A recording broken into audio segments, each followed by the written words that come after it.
very important to have a developmental definition of a team when team coaching, because obviously you're trying to develop and change the way that a team works in order to make it a high performing team.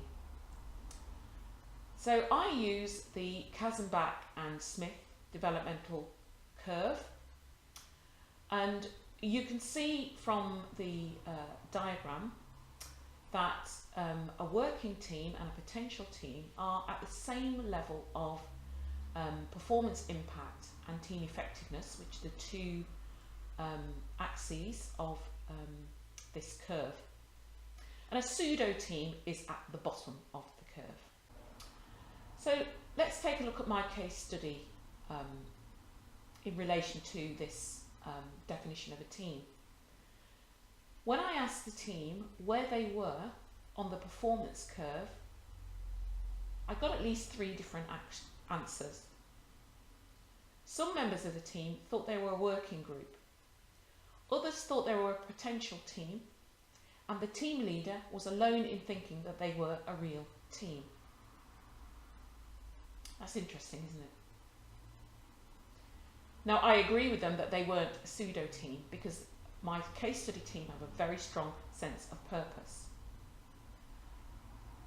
But I wasn't totally in agreement with the team leader either that they were yet fully a real team. What they had was a strong sense of purpose, shared vision and values, but they didn't have a shared common approach for how to deliver that in the workplace when they were out working and not together as a team in their team meetings. And this tended to be reflected in their team meetings as well. Their problem was that they had no time to develop a shared sense of their strengths, what they each brought to the team in terms of skills and how these were mutually compatible, because they didn't get feedback that was strength-based. They made decisions as a team, but then they went out and worked in silos and didn't bring back the outcome of their actions to the team for reflection and learning. Over time, those meetings became more and more operational, and the strategic focus was forced out, and therefore people tended to drift. They'd made a strategic decision, but over time their actions drifted away from these strategic decisions to the point where when a member of staff asked them a question, they all gave different answers. So members of the team were feeling disgruntled about being undermined by the way other members of the team were responding to questions when the team were not together.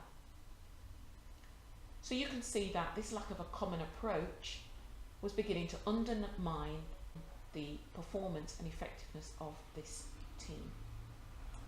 The solution that they have started to put in place is to manage their time together more effectively so they can focus on strategy and minimise the amount of time in their meetings overtaken by operational issues.